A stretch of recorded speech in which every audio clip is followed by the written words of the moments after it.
வணக்கங்க. ஸ்ரீ கிருஷ்ணா ஜோதி நிலையத்திலிருந்து ஈரோடு ஜோதிடர் முனியாண்டி. நம்ம தினம் ஒரு 11 ஜாதக கணக்குல ஜோதிட விளக்கங்கள பார்த்துட்டு இருக்கோம்.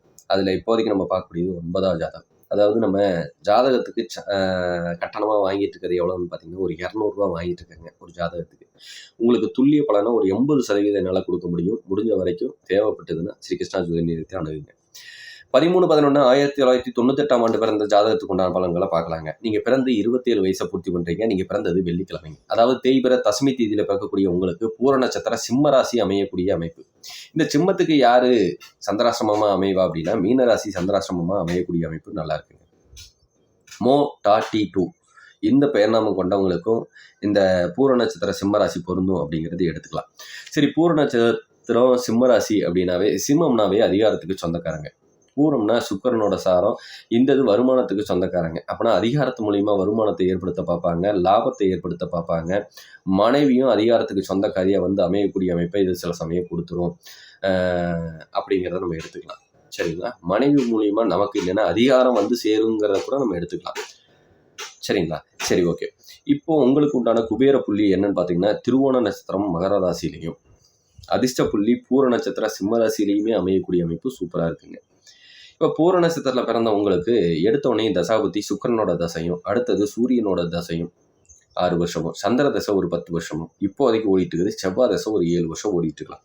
ஒரு சில பேத்துக்கு ராகதசையே நடக்கலாங்க. இப்போ இந்த சூரிய தசை ஓடிச்சுன்னா ஒரு 2-3 லக்னத்துக்காரங்க பாதிக்கப்படுவாங்க. யார் அப்படின்னு பார்த்தீங்கன்னா, ஒன்று மகர லக்னம், கும்ப லக்னம், மீன லக்னம். இந்த 3 லக்னத்துக்காரங்க முழுசாக பாதிக்கப்படுவாங்க அப்படிங்கிறத நம்ம எடுத்துக்கலாம். இப்போ ஒரு சில பேர் பார்த்தீங்க அப்படி சொன்னோம்னா, மீன லக்னம் நல்லாவே பாதிக்கப்படும். ஏன்னா இவன் 8ஆம் இடத்துல தான் வந்து உட்கார்ந்துருக்காரு இப்போதைக்கு சூரியனை பொறுத்தளவுக்கு. அப்போனா அட்டமத்தில் உட்கார்ந்துருக்கிறவங்க கொஞ்சம் ஆட்டி வைக்கும். இது ஊர் விட்டு தேசம் விட்டு போக வைக்கும். கணவன் மனைவி கடையில் இருக்கிற ஒற்றுமையை கெடுத்துரும் அப்படிங்கிற வரைக்கும் நம்ம எடுத்துக்கலாங்க. சரிங்களா? சரி, நாடி முறைப்படி இப்போதைக்கு அது பலன் ஏதாவது இருக்குதா அப்படின்னு நம்ம பார்த்தோம்னா, வண்டி வாகனம் சம்மந்தப்பட்ட தொழில் அருமையாக இருக்குங்க. உணவு நீர் சம்மந்தப்பட்ட தொழிலும் அருமையாக இருக்குது. சொந்த தொழில் 30 வயசு வரைக்கும் நீங்கள் பண்ணக்கூடாது. பண்ணுனா நட்டத்தை மட்டும்தான் சந்திப்பீங்க, ஞானம் மட்டும்தான் கிடைக்கும் அப்படிங்கிறதையும் புரிஞ்சுக்கணும். கம்ப்யூட்டர் சம்மந்தப்பட்ட ஒர்க்காக இருந்தாலும் லாபத்தை கொடுக்கக்கூடிய அமைப்பு நல்லா இருக்குங்க. அம்மா நல்ல கோபத்துக்கும் ரோசத்துக்கும் சொந்தக்காரங்க. டஸ்ட் அலர்ஜி, வீசி, மூச்சுத்திறன் சம்மந்தப்பட்ட பிரச்சனை வரக்கூடிய அமைப்பு. ஒரு சில பேத்துக்கு இதயம் சம்மந்தப்பட்ட பிரச்சனை வரும், இல்லைன்னா கைகாலில் உடைய ஏற்படக்கூடிய அமைப்பு வரைக்கும் விபத்துகளை கொடுக்கலாம் அப்படிங்கிறதையும் சொல்லிக்கலாம். கொஞ்சம் இரத்த குறைபாடு பிரச்சனை, முதுகு தண்டுவட பிரச்சனையும் வரக்கூடிய அமைப்பு நல்லாவே இருக்குங்க. சரிங்களா? அடுத்தது பார்த்தீங்கன்னா, கடவுள் பக்தி ஈடுபாடெல்லாம் 30 வயசுக்கு மேலே தான் அதிகரிக்கும். அது வரைக்கும் பெருசாக அதில் ஒரு இன்ட்ரெஸ்ட் வராதுங்க. சரிங்களா? உங்களுக்கு நீங்களே தான் நோயாளி. கொஞ்சம் கவனமாக இருங்க. இல்லைன்னா ட்ரிங்க்ஸ் பழக்கத்துக்கு அடிமையாகி வாழ்க்கையை தொலைக்க வேண்டிய சூழ்நிலையும் உங்களுக்கு வந்து சேர்ந்துடும். அதிகாரத்துக்கு சொந்தக்காரன், தலக்கணம் முடிச்சவன். நீங்கள் சொன்னால் கேட்கவே மாட்டீங்க. பின்னாடி அனுபவிச்சுட்டு தான் அதை புரிஞ்சுக்குவீங்க அப்படிங்கிறதையும் சொல்லிக்கலாம்.